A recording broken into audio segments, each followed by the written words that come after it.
দাভাই দেশে এসেছে তীব্রদা। তীব্র মৃদু হেসে বলল। আমি জানি ইতি। ইতি অবাক স্বরে বলে উঠল। তাহলে তুমি দেখা করছো না কেন? তীব্র গম্ভীর চোখে তাকিয়ে উল্টো ইতিকে প্রশ্ন করল। তুই কেন যাস না ওর কাছে? তীব্রর কথা শুনে ইতি মাথা নামিয়ে নিল। তাই দেখে তীব্র বলে উঠল। দেখ ইতি, ও তোর দাদা হয়, ওকে ক্ষমা করে ওর কাছে যা। যা, ফিরে যা বোন। ইতি মলিন স্বরে বলল। চাইলেই সব ঠিক হবে না তীব্রদা। তীব্র আর কিছু বলল না। কফির মগে চুমুক বসতেই ইতি উৎসাহিত কণ্ঠে বলে উঠল। মিন্ময়দার থেকে শুনেছিলাম তুমি প্রেম করছো। কে সেই ভাগ্যবতী নারী যে কিনা তোমার মতো পাথরের বুকে ফুল ফোটালো? বলো বলো। তীব্র মৃদু হাসতেই ইতি নিজেই তীব্রর হাত ধরে ঝাঁকিয়ে বলে উঠল। বলো না তীব্রদা। তীব্র এবারও মৃদু কণ্ঠেই বলে উঠল। সবটা ঠিক করার চেষ্টা কর, বলবো সময় হলে। এখন সোজা হলে যাবি, বুঝলি? ইতি মুখ ঘুরিয়ে তাকাতেই তীব্র হেসে ইতির গাল টেনে দিল। আর ইতি খিলখিল করে হেসে উঠল। এই একটা মানুষ আছে এখন ইতির বহু পরিচিত, যে কিনা সবসময় ঢাল হয়ে থাকে ওর পাশে, ওকে একটুও কষ্টের আঁচ লাগতে দেয় না।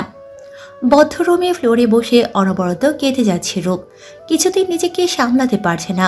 ওর পক্ষে আর সম্ভব নয় এই বেদনার পাহাড় সহ্য করা। ওর পুরুষটি শুধুই ওর, সে কেন অন্য কাউকে স্পর্শ করবে? সময় গড়িয়ে এখন রাত 2টো বাজে। সারা সন্ধ্যা কেঁদেছে এক নাগাড়ে। বদ্ধ রুমে কান্নার আওয়াজ কেমন যেন অশরীরীদের আওয়াজের মতো শোনাচ্ছে। চোখ মুখের বেহাল দশা হয়েছে ইতিমধ্যেই। নিজেকে সামলানো দায় হয়ে পড়েছে এখন। আর পারল না রূপ এভাবে কাঁদতে। কোনো রকমে উঠে দাঁড়িয়ে ওয়াশরুমে গিয়ে শাওয়ার ছেড়ে নিচে বসে পড়ল। কাঁদতে কাঁদতে বলে উঠল। এমন কেন করলেন তীব্র? কেন করলেন এমনটা? আপনাতে বিভোর হয়ে কি আমি ভুল করে ফেললাম? আপনি তো আমায় ভালোবাসেন তীব্র, তাহলে কেন অন্য মেয়ের? না না না, আপনি তো আমায় কখনো ভালোবাসে বলেননি, কোনো দিন বলেননি। তাহলে কি আপনি আমায় ভালোবাসেন না তীব্র? এইসব কি তবে নিছক ছিল? আপনিও কি বাকি 5টা খারাপ পুরুষদের মতো আমার মন নিয়ে খেললেন তীব্র? আপনি যে আমায় ছুঁয়েছেন তীব্র, গভীরভাবে ঠোঁটে স্পর্শ করেছেন, এসব মিথ্যা ছিল? ভালোবেসে স্পর্শ করেননি তীব্র? এবার শব্দ করে কাঁদতে লাগলো রূপ। কতটা ভালোবাসলে শুধু অন্য মেয়ের স্পর্শে আছে তার প্রিয় মানুষটি, এটা দেখেই এমন পাগলামি করা যায়? কতটা ভালোবাসলে যে মেয়েটা কাল রাতেও স্বপ্ন বুনেছিল শত শত, সে একদিনের ব্যবধানে ভেঙে গুড়িয়ে গেল। সত্য মিথ্যা বিচার করতেও পারল না। অনবরত ফোন করে যাচ্ছে তীব্র, তবে অপর পাশ থেকে বন্ধ পেয়ে অবাক না হয়ে পারছে না। যে মেয়ে দিন নেই রাত নেই তার কথা ভেবে বিভোর থেকে সে কেন হঠাৎ পুরো একটা দিন খোঁজবিহীন থেকে গেল? একবারও কি মনে পড়েনি তীব্রকে? এসব ভেবে মাথা খারাপ হয়ে যাচ্ছে তীব্রর। আর সময় নষ্ট না করে কাউকে একটা ফোন লাগালো। ফোন রিসিভ হতেই গম্ভীর কণ্ঠে বলে উঠল। কোথায় আছে ও? ওপাশ থেকে কিছু বলতেই অবাক স্বরে তীব্র বলল। বিকেলেই বাড়ি ফিরেছে। ঠিক বলছো তো? আচ্ছা, খেয়াল রাখো, একটুও চোখের আড়াল করবে না, না হলে কি হতে পারে তা তো জানোই। কথা শেষ করে তীব্র ফোন রেখে দিল। চিন্তায় মাথা ফেটে যাচ্ছে বোধ হয়। এমন তো হয়নি এতদিন, তাহলে আজ কি এমন হলো? উত্তর এলো না কোনো। আজ রাতে কিছুই করা যাবে না, তাই ঠিক করে নিল কাল ভার্সিটিতে যেতে হবে, না হলে দম বন্ধ হয়ে মরে যাবে তীব্র। প্রেমের একই জ্বালা শুরু হলো। না পারছে কোনো কিছুতে মন দিতে, না পারছে কোনো কিছু করতে। সবকিছুর ঊর্ধ্বে এখন একটাই নাম ঘোরে, তা হলো তীব্রর তীব্রময়ী। একজন বিরহ যন্ত্রণায় ছটফট করছে, আরেকজন তারই চিন্তায় বিভোর হয়ে আছে। একজন ভুল বুঝতে ব্যস্ত তো আরেকজন তার কথায় মত্ত হতে বিভোর। তাদের এই প্রণয় লীলার আড়ালে এত এত রহস্য জমে আছে যা চাইলেও কেউ কাটাতে পারবে না। সামনের দিনগুলো ভয়ানক হতে চলেছে যা কেউ আজ করতে পারছে না। বিষণ্ণ মনে ভার্সিটি এসেছে রূপ। এখনো বন্ধুমহলের কেউ এসে পৌঁছায়নি, তাই একাই লাইব্রেরিতে বসে আছে। চোখ মুখ ফুলে গেছে অনেকটা। আজ বাড়িতেও অনেক প্রশ্নের সম্মুখীন হতে হয়েছে। চেহারার এই অবস্থা ওদের সবার মনে প্রশ্নের চাল বুনে বসেছে, যা অনেক কষ্টে কাটিয়ে এসেছে রূপ। মানসিক শান্তি নেই বললেই চলে। কাল রাত থেকে ফোন অফ করে রেখেছে, আজ বন্ধ ফোনটাই নিয়ে এসেছে। কি আর করবে, অন করতেও ইচ্ছে জাগছে না মনে। তীব্রকে দেখতে ইচ্ছে করছে খুব।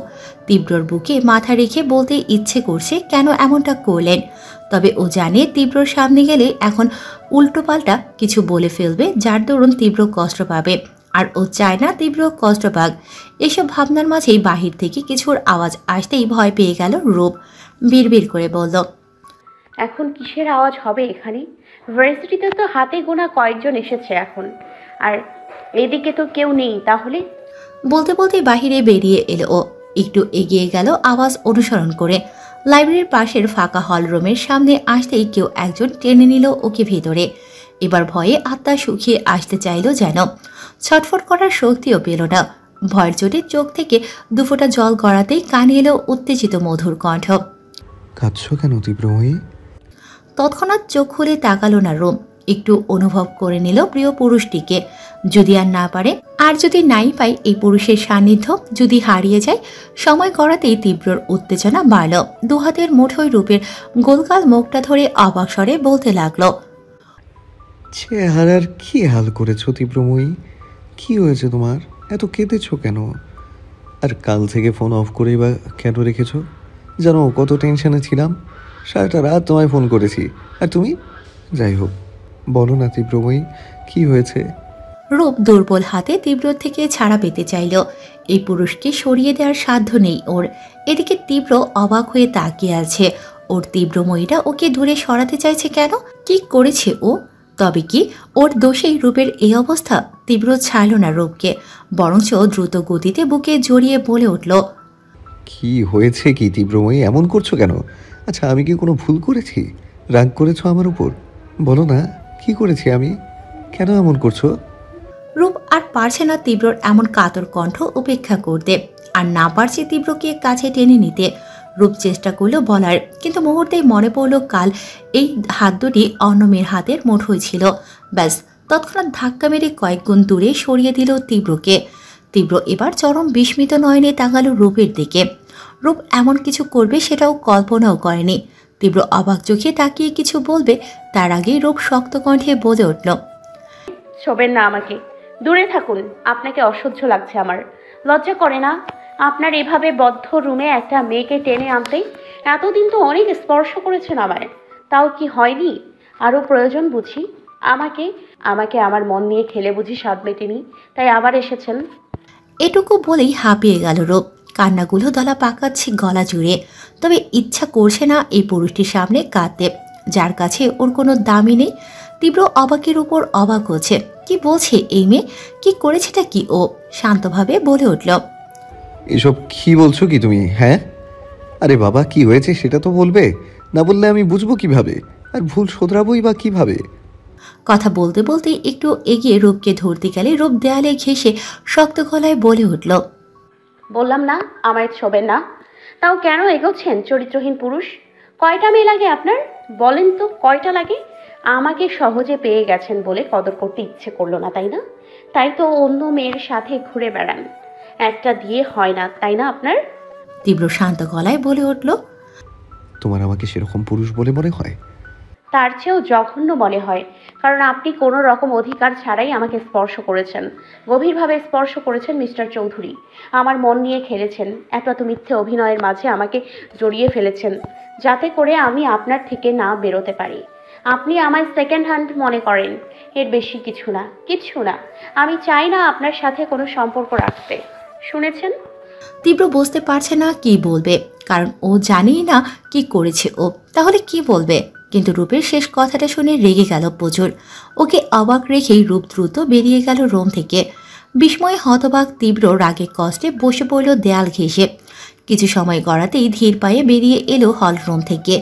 বিষণ্ণ মনে একটু এগোতেই সামনের পুরুষ অবয়ব দেখে মাথা তুলে তাকালো। মুহূর্তে চোখ মুখ লাল বর্ণ ধারণ করল। সামনের ব্যক্তিটিও সেভাবেই তাকিয়ে আছে ওর দিকে। তীব্র এড়িয়ে গিয়ে সামনে এগোতেই ব্যক্তিটি ব্যঙ্গ কণ্ঠে বলে উঠল, কম বয়সী মেয়ে কেন ধরলি বলতো? দুনিয়াতে মেয়ের অভাব হলো নাকি দ্য গ্রেট তীব্র চৌধুরীর জন্য? তীব্র যতটুকু রেগেছিল তা এখন দ্বিগুণ হয়ে দাঁড়ালো। ব্যক্তিটির মুখোমুখি দাঁড়িয়ে বলে উঠল, ওর থেকে দূরে থাকবে অভ্র, না হলে আমি কি করতে পারি তা খুব ভালো করেই জানিস তুই। সামনে দাঁড়ানো অভ্র মৃদু হাসে বলল, হ্যাঁ, তা তো জানি, বরঞ্চ আমার থেকে আর কেউ ভালো জানে না। তীব্র ওর দিকে তাকাতেই অভ্র বলে উঠল, আমার সবকিছু কেড়ে নিয়েও তোর শান্তি হয়নি, এখন যাও একজন আছে তাকেও নিজের দোলা টেনে নিচ্ছিস। অভ্রর কথা শুনে বাঁকা হাসল তীব্র। তারপর অভ্রর একদম মুখোমুখি দাঁড়ালো। দুজনের হাইট সেম হওয়ায় পুরোই চোখে চোখ রাখা যায়। আর সেটাই করল তীব্র। চোখে মুখে রাগ ফুটে উঠেছে ও, ভয়ঙ্কর রাগ যা ধ্বংস করতে সক্ষম দুনিয়া। অভ্র সেমভাবে তাকিয়েছে, যেন কত পুরনো শত্রুতা জেগে উঠেছে আজ। তীব্র হিসিয়ে বলে উঠল, না জানা কথা আর অর্ধেক জানা কথা বিপদ বয়ে আনে অভ্র। গাঢ় বন্ধন ছিন্ন হয়ে শত্রুতা ভর করে, সেখানে বসবাস করে কিছু শয়তানের দল যা আমাদের ধ্বংস করতে পারে। সুখ সমাপ্তি করে সেখানে প্রতিশোধের বসবাস গড়ে ওঠে। তাই সবচেয়ে বেশি জরুরি শুরু থেকে শেষ অবধি জানা, না হলে নিজে যেমন শেষ হয়ে যাবি প্রতিশোধের আগুনে, তেমন অন্যরাও শেষ হবে তোর শত্রুতার জেরে। কথাটা মনে রাখিস অভ্র। কথা শেষ করে আর দাঁড়ালো না তীব্র, হনহন পায়ে হেঁটে ভার্সিটি থেকে বেরিয়ে গেল। অভ্র ওর যাওয়ার দিকে তাকিয়ে ভাবল, তীব্রর বলে যাওয়া কথাগুলো সত্যি কি তীব্র কোনো দোষ করেনি? ওকে কি সবটা ভুল বোঝানো হয়েছে? কিন্তু ও তো নিজের চোখেই দেখেছে, যদিও সেটা অর্ধেক, তাও তো। ভেবেই রাগ হলো ওর। তীব্রর যাওয়ার দিকে তাকিয়ে বলল, তুই যতই আমাকে ভুল বুঝা তীব্র, আমি তোকে বিশ্বাস করব না কোনোদিনও। যে খেলা তুই শুরু করেছিস তার সমাপ্তি আমি ঘটাবো। তোকে নিঃস্ব করেই দম নিব আমি। বলেই হেসে উঠল ভয়ঙ্করভাবে। সময় গড়িয়েছে আজ 2 দিন। কথাবার্তা ছাড়াই বিষণ্ণ হৃদয় নিয়ে দিন কাটছে রূপের। নিজেকে এক প্রকার ঘরবন্দি করে ফেলেছে ও। বাহিরে দরকার ছাড়া বেরোয় না বললেই চলে। এ 2 দিন ভার্সিটিতেও যায়নি, বলা যায় ভয়েই যায়নি। তীব্র যদি আবার আসে তখন কি জবাব দেবে ওকে? তাছাড়া তীব্রর সাথে করা বিহেভিয়ারে রূপ যে কষ্ট পেয়েছে এই কয়েকদিনে, তাতে করে এই জন্মে আর কখনো তীব্রকে কষ্ট দেওয়া তো দূর, এমন কোনো কথাও ভাববে না আর। নিঃশ্বাস আটকে যাওয়ার মতো কষ্ট হয়েছিল ওর বক্ষে। নিদারুণ যন্ত্রণায় কাতরাচ্ছে পুরো দিন রাত ধরে। চক্ষু বন্ধ করলে ভেসে উঠেছে তীব্রর করুণ মুখশ্রী, যা রূপের কষ্ট দ্বিগুণ করেছে। ফোনটাও অবহেলায় পড়ে আছে, সেখানে এখন আর জমেনি তীব্রর শত শত প্রেমময় মেসেজ, যা রূপের কাছে শীতল স্পর্শ। আর জমবেই বা কী করে? ও তো নিজেই ব্লক করে রেখেছে তীব্রর নাম্বার, তাহলে যোগাযোগ হবে কি করে? এইসব ভাবনার মাঝে মুঠোফোনটা সশব্দে বেজে উঠল। ব্যাঘাত ঘটল রূপের ভাবনায়। ফোনের দিকে তাকাতেই দেখল হোয়াটসঅ্যাপে ভিডিও কল এসেছে। স্ক্রিনে জলজল করছে বন্ধুমহল নামটা। দ্রুত চোখ মুছে নিল রূপ। নিজেকে শান্ত করে কলে জয়েন হতেই ভেসে এলো 5 জোড়া অসহায় চোখ। রূপ অবাক হয়ে বলল, কি ব্যাপার, তোরা এমন মুখ করে আর রেখেছিস কেন? আর পেখম, তুই কাঁদছিস কেন? রূপের কথা শেষ হতেই পেখম করুণ স্বরে বলল, তুই নিজের অবস্থা কি বানিয়েছিস তা কি জানিস? আর আমাদের জিজ্ঞেস করছিস? রূপ, তুই জানিস না কি করেছিস তুই? তীব্রতা। রূপ পেখমকে থামিয়ে দিয়ে বলে উঠল, ওনার কথা আমি শুনতে চাই না পেখম। প্লিজ প্লিজ এইসব নিয়ে আর কথা বলিস না। আর মৃন্ময় জিজুকে কিছু বলার দরকার নেই। রূপের কথা শেষ হতেই ঈশান বলে উঠল, হ্যাঁ, আমাদের চুপ করে রাখলে কি আর সব ঠিক হয়ে যাবে রূপ? রূপ কিছু বলল না। ওকে চুপ থাকতে দেখে মন করুণ স্বরে বলে উঠল, তুই নিজে একবার তীব্রতার সাথে কথা বল না রূপ, দেখবি সব ঠিক হয়ে যাবে। মনের কথা শেষ হতেই নীল বলল, হ্যাঁ রূপ, তুই নিজে জিজ্ঞেস কর একবার তীব্রতাকে, তারপর না হয় ডিসিশন নিস। নীলের কথায় সায় জানিয়ে ঋদ্ধিও বলল, রূপ, এত সহজে সম্পর্ক শেষ করে দিস না, আগে সত্য মিথ্যা যাচাই করে নে। পেখমও বলে উঠল, রূপ প্লিজ সবটা শেষ করিস না বোকার মতো, আগে সব জেনে তো নেই আর। ওদের সবার কথার দরুন প্রচণ্ড রেগে গেল রূপ। রাগে কণ্ঠে চিল্লিয়ে বলে উঠল, এই তোরা কতটুকু জানিস? হ্যাঁ, ওনার সম্পর্ক কতটুকু জানিস বলতো? আর পেখম, তুই নিজে মৃন্ময় জিজুকে কোনো মেয়ের সাথে দেখতে পারবি? মুন, তুই তো মেঘটাকে আগের কথা নিয়েই বর্তমানে কত কথা শোনাস, বারবার অবিশ্বাস করিস। আর আমাকে নিজের চোখকে সচক্ষে দেখা ঘটনাটা অবিশ্বাস করতে বলছিস ওই লোকের মুখোমুখি হতে? না, আমি কখনো যাব না ওনার কাছে, আর না কোনো সম্পর্ক রাখবো। উনি ওনার মতো থাকুক না, এটা আমার কি। তবে তোরা আর এই সব নিয়ে কোনো কথা বলবি না প্লিজ। কথা শেষ করে ফোন কেটে দিল রূপ। কান্নায় ভেঙে পড়ল। বেডে শুয়ে চিৎকার করে কাঁদতে চাইল, তবে পারল না, যার দরুন কষ্টগুলো আটকে রইল গলায়। আর প্রিয় পুরুষটিকে ভেবে চোখের জল নিঃস্ব করতে ব্যস্ত হলো। বিকেল হতেই রণ বাড়ি ফেরার তোড়জোড় শুরু করল। আজ বেশ তাড়াতাড়ি কাজ শেষ হয়েছে। বাড়ি ফেরা অত্যন্ত জরুরি। বাড়িতে রোশনের বিয়ের কথাবার্তা চলছে। কয়েকদিনের মধ্যেই রুদ্রাক্ষীর বাড়ির লোক আসবে, তাই সবাই বেশ ব্যস্ত। ব্যানার্জি হাউসের বড় ছেলের বিয়ে বলে কথা, আয়োজন তো হবে পুরো দমে। এসব ভাবতে ভাবতে গাড়িতে উঠতে নিল রণ। ঠিক তখনই হাঁপাতে হাঁপাতে কেউ সামনে এসে পড়ায় সেদিকে তাকালো ও। একটা মেয়ে নিচু হয়ে হাঁটুতে 2 হাত ভর করে হাঁপাচ্ছে। মুখ দেখা যাচ্ছে না বিদায় রণ ভ্রু কুঁচকে তাকালো। মেয়েটি মাথা তুলে কোনো রকম ভঙ্গিমা ছাড়াই বলে উঠল, এই মিস্টার, কখন থেকে ডাকছি না, তাকান না কেন? রণ অবাক হলো বেশ।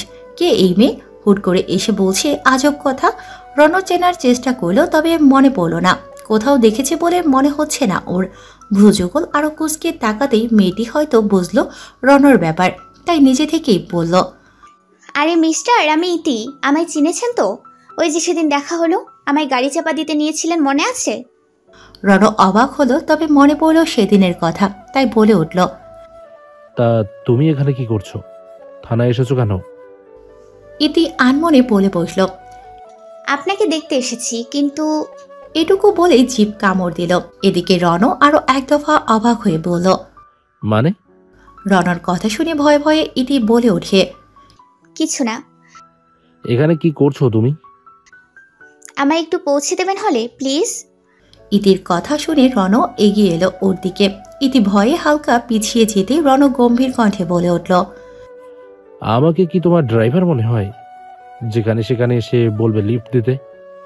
ইতি দ্রুত মাথা নাড়িয়ে বলে উঠল, না না, একদম না। আসলে আপনি তো এদিক দিয়েই যাবেন, তাই। তুমি কি করে জানলে আমি কোন দিকে দিয়ে যাই? নাকি আমার পেছনে গোয়েন্দাগিরি শুরু করেছো? এমন করে বলছেন কেন? আমি এদিক দিয়ে যাচ্ছিলাম, আপনাকে দেখে এগিয়ে এসেছি। আর এই সময় তো সবাই বাড়ি ফিরে, তাই না? দিন না একটু পৌঁছে। রণ আর কথা বাড়ালো না। নিজ গাড়িতে উঠে বসতেই ইতিও উঠে বসলো। গাড়ি চলতে শুরু করলো আপন গতিতে। সাথে বাড়লো কিছু ভালো লাগার অনুভূতি। আরেকদিকে সৃষ্টি হলো সন্দেহের প্রগাঢ় ছায়া। ব্যালকনিতে বসে রাতের আকাশের দিকে এক মনে তাকিয়ে আছে ব্যর্থ এক প্রেমিক পুরুষ।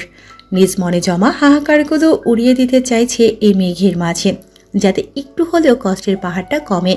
কিন্তু তা কমছে না, আর না পারছে ও কমাতে।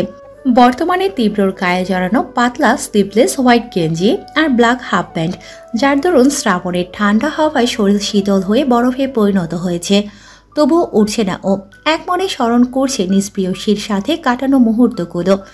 একে একে ভেসে উঠছে চোখের পাতায়, তবে তা স্পর্শ করা যাচ্ছে না। নিদারুণ কষ্টজড়িত কণ্ঠে আকাশের দিকে তাকিয়ে বলে উঠল তীব্র, কালো মেঘের আড়ালে থাকা আমার জীবনটা নতুন করে সাজিয়ে দিয়েছিল সেই রূপকন্যাটা। আর সেই আকাশে মেঘের ঘন ঘটা জমলেও সে ফিরে তাকাচ্ছে না। অবশ্যই তাকাবেই বা কেন? সে তো নিজেই এই অঘটনের কারণ। কেন এমন করলো তীব্রময়ী? কি দোষ ছিল যার জন্য এত কঠিন কথার শিকার হতে হলো আমায়? যে আমিটার দিকে তাকিয়ে কে উচ্চ স্বরে কথা বলতে ভয় পায়, সেই আমিটাই আজ কারোর আগের আগুনে ছাই হয়ে যাচ্ছি। তবুও বেহায়ার মতো তাকে ভেবে কষ্টে জর্জরিত হচ্ছি প্রতিনিয়ত। এটুকু বলে থেমে গেল তীব্র। হালকা অশ্রুকণারা ভিড় করেছে চোখের কোণে। তীব্র সেদিকে খেয়াল করল না। পাশ হাতরে সযত্নে রাখা গিটারটা হাতে তুলে নিল। টুংটাং শব্দ তুলে গেয়ে উঠল বিষণ্ণ কণ্ঠে, একা দিন ফাঁকা রাত নিভেছে আলো, তুই নেই কেউ নেই লাগছে না ভালো। একা দিন ফাঁকা রাত নিভেছে আলো, তুই নেই কেউ নেই লাগছে না ভালো। তোর নাম না জানা অভিমানে কত দূরে ভাসা যায়। আমি চাইছি তবু পারছি না তো থামাতে আমায়। একা দিন ফাঁকা রাত নিভেছে আলো, তুই নেই কেউ নেই লাগছে না ভালো। যতবার আমি তোর ভাষাতে বলছি কথা, ততবার তুই ভাবলি বুঝি তা আলাদা। যতবার আমি তোর ভাষাতে বলছি কথা, ততবার তুই ভাবলি বুঝি তা আলাদা। একা দিন ফাঁকা রাত নিভেছে আলো, তুই নেই কেউ নেই লাগছে না ভালো। গান শেষ হতেই গিটারটা পাশে রেখে ফ্লোরে শুয়ে পড়ল তীব্র। হৃদয়ের সব কষ্টগুলো নিয়ে অভিযোগ করল নিজ তীব্রময়ীর নিকটে। না জানি কবে পৌঁছাবে তা প্রেয়সীর কাছে, কবে অভিমান ভুল বোঝাবুঝির অবসান ঘটবে। ক্লাস করে ক্লান্ত শরীর নিয়ে গাড়ির জন্য অপেক্ষারত রূপ। রোদের তাপে আজ ঝলসে যাওয়ার উপক্রম হয়েছে। ভুলবশত ছাতা আনার কথাই মনে ছিল না, যার ফলে এই অবস্থা। এক কথায় বর্তমানে সব দিক থেকে ভীষণ বিরক্ত রূপ। বাড়িতে গাড়ি থাকলেও তাতে করে ভার্সিটি আসতে লজ্জা লাগে রূপের। ওর মনে হয় এতে অহংকার প্রকাশ পায়, যার রূপ কোনো কালেই চায় না। গত 3 দিন ধরে মানসিক শান্তির অভাবে নেতিয়ে পড়েছে ও, তাই আজ মাইন্ড ফ্রেশ করতেই এক প্রকার ছুটে এসেছে ভার্সিটিতে। তাছাড়া গত 2 দিনের নোট নেওয়ার ছিল, আজ বন্ধুমহলের কেউ আসেনি, এই কারণে আজ এসে পড়ল ও, না হলে ওদের কথায় শান্তি মিলত না। তীব্রতা করে কানের বাহুটা বাজিয়ে দিত, যা রূপের বিরক্তির কারণ হয়ে দাঁড়াতো। এখন কেন যেন তীব্র নামটা অসহ্য লাগে রূপের কাছে। মনে হয় বিষ ব্যথায় আক্রান্ত হয়ে যায় তীব্র নামক মানুষটির কথা মাথায় এলেই। এসব ভাবতে ভাবতেই সামনের গাড়িতে থাকা মানুষটির দিকে তাকিয়ে অবাক হয়ে গেল রূপ। হোয়াইট কারের ভেতর থেকে বেরিয়ে এলো ব্যক্তিটি। রূপের সামনে এসে মলিন স্বরে বলে উঠল, কেমন আছেন ম্যাম? রূপ অবাক স্বরে বলল, সুমন, আপনি? সুমন মাথা নিচু করে জবাব দিল, আপনার সাথে কিছু কথা ছিল ম্যাম, যদি একটু। রূপ থামিয়ে দিয়ে বলে উঠল, আপনার স্যার সম্পর্কে একটা কথাও শুনতে চাই না আমি। অন্য বিষয় নিয়ে কথা থাকলে বলুন। সুমন কাতর কণ্ঠে বলল, কেন ম্যাম? স্যারের দোষটা কোথায়? কি করেছেন স্যার, যার জন্য এমন করেছেন আপনি? রূপ বলতে চাইল, তবে কেন যেন বলতে পারল না ও, তাই শক্ত কণ্ঠে বলল, সেটা আপনার স্যারকে জিজ্ঞেস করুন না হয়। আমায় যেতে দাও প্লিজ। রূপকে যেতে দেখে সুমন উত্তেজিত কণ্ঠে বলল, ম্যাম, আমাকে 5 মিনিট সময় দিন প্লিজ। আপনি গাড়িতে বসুন, আমি আপনাকে পৌঁছে দিচ্ছি। অন্তত একটু কথা। রূপ কিছু বলতে গিয়েও পারল না। কেন জানি সুমনের কথা শুনতেই ইচ্ছে হলো, তাই চুপচাপ গাড়ির দিকে এগিয়ে গেল। সুমন রূপকে এগোতে দেখে দ্রুত গাড়ির পেছনের দরজা খুলে দিল। রূপ উঠে বসতেই সুমন ড্রাইভিং সিটে বসে গাড়ি স্টার্ট দিল। ম্যাম, আপনি কি স্যারকে ইতিদির সাথে দেখে এমন করেছেন? রূপ এক মনে বাহিরের দিকে তাকিয়েছিল। সুমনের হঠাৎ এমন কথা শুনে ফট করে ওর দিকে তাকালো। সুমনের কথাটা ঠিক বোধগম্য হলো না রূপের কাছে, তাই বলল, মানে আপনি 3 দিন আগে চিলড্রেন পার্কের পাশের রেস্টুরেন্টে গিয়েছিলেন? রূপ কিছু বলল না। ও বুঝতে পারছে না সুমন কি করে জানলো। ওর ভাবনার মাঝেই সুমন বলতে শুরু করলো, আপনার বন্ধু ঈশিতার সাথে আমার দেখা হয়েছিল সেদিন। ও বলেছিল আপনাদের রেস্টুরেন্টে যাওয়ার বিষয়টা, আর সেদিনই স্যার ওই রেস্টুরেন্টে ইতিদির সাথে দেখা করতে যাবে বলে জানিয়েছিল আমায়। তাই মনে হলো হয়তো আপনার ভুল বোঝাবুঝির কারণে সেই দিনই ছিল। রূপ অবাক হয়ে তাকিয়ে আছে। ও তীব্রকে ভুল বুঝেছে ভাবতেই দম বন্ধ কর কষ্ট হচ্ছে। ওর তীব্রটাকে কি ও চিনতে পারেনি? না জেনেই কষ্ট দিয়েছে। কাপা কণ্ঠে বলল, ওই মেয়েটা ওনার কে হয়? বোনের মতো, বলতে গেলে বোনই হয়, শত্রুর বোন। শেষ কথাটা শুনে রূপ অবাক কণ্ঠে বলল, শত্রু? সুমন বেখেয়ালি কথাটা বলে ফেলেছে, তাই রূপের কথায় থতমত খেয়ে বলে উঠল, না কিছু না। একটু থেমে ফের বলল, স্যার ভালো নেই ম্যাম। আপনার দেওয়া কষ্টে প্রতিনিয়ত যন্ত্রণায় থাকছেন তিনি। কোনো কাজ ঠিকমতো করতে পারছেন না। এইভাবে এই প্রথম আমি স্যারকে দেখছি। স্যার কারোর সাথে তেমন কথাও বলছেন না। 2 দিনই কেমন যেন হয়ে গেছে। আর কথা শেষ হওয়ার আগেই রূপ ফুপিয়ে কেঁদে উঠে বলল, আমি ওনার কাছে যাব, প্লিজ নিয়ে চলেন না আমায়। সুমন অবাক হয় বেশ, তবে খুশিও হলো রূপের অস্থিরতা দেখে। তার স্যার সঠিক মানুষকে ভালোবেসেছে। হালকা হেসে বলল, আপনার বাড়ি চলে এসেছে ম্যাম। আজ নিয়ে যেতে পারলাম না, সরি। এখন আমায় এদিকে যেতে হবে, কাজ আছে একটা। কাল ভার্সিটি থেকে নিয়ে যাব। রূপ কিছু বলতে চাইল, তবে পরক্ষণই মাথা নেড়ে গাড়ি থেকে নেমে বলে উঠল, অনেক ধন্যবাদ সুমন। আপনি না বললে আমি ওনাকে ভুল বুঝেই থেকে যেতাম। আর আপনি আমায় ম্যাম ডাকবেন না প্লিজ। আমি অনেক ছোট হই আপনার থেকে, তাই নাম ধরেই ডাকবেন। আসি কেমন? ভালো থাকবেন। বলে মিষ্টি হাসি দিয়ে বাড়ির ভেতরে চলে গেল। সুমন সেদিকে তাকিয়ে হালকা হেসে বলল, স্যার যেমন, তার বউ তেমনই হয়েছেন। অমায়িক সুন্দর মনের অধিকারিণী। দুজনের ব্যক্তি, ওদের ভুল বোঝাবুঝি মিটে পরিণত পাক ভালোবাসার। হালকা বাতাসের দাপটে শুকনো কিছু চুল উড়ে উড়ে পড়ছে চেহারার ওপর। বৃষ্টির ছটাক লেগে তা লেপটে যাচ্ছে আবার। চোখ বুজে তা অনুভব করছে রূপ। আজ শান্তি মিলেছে মনে হয়। ওর তীব্র ওড়ে আছে আর থাকবে ভাবতেই প্রশান্তির ঢেউ খেলছে মনের ভেতর। ইচ্ছে করছে এক ছড়িয়ে তীব্রর বুকে চলে যেতে। ইস, কখন সকাল হবে আর কখন ও তীব্রর কাছে যেতে পারবে? রাতটা কেন যে শেষ হচ্ছে না? এত দীর্ঘ রজনী প্রিয় পুরুষ ব্যতীত কাটাতে ইচ্ছে করছে না ওর। ঝুঁকে থাকা চোখের কপাটে হুট করে জলের ছাপটা লাগতে চোখ মেলে তাকালো রূপ। বৃষ্টির পরিমাণ বেড়ে গেছে, তাই রূপ রোমে আসার জন্য উদিত হতেই হঠাৎ নিচে রাস্তার দিকে তাকিয়ে থমকে গেল। ভ্রম ভেবে উড়িয়ে দিতে চাইলেও পারল না সেই দৃশ্য চলকে ওঠার দরুন তা এড়িয়ে যেতে। অবাক বিস্ময় নিয়ে চেয়ে রইল সেই দৃশ্যের পানে।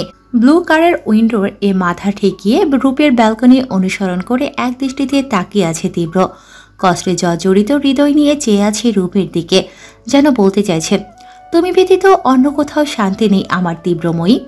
রূপ আর পারল না দাঁড়াতে, দ্রুত রোমে চলে আসলো। যেভাবে ছিল সেভাবে নিচে ছুটে গেল ওর তীব্রর কাছে।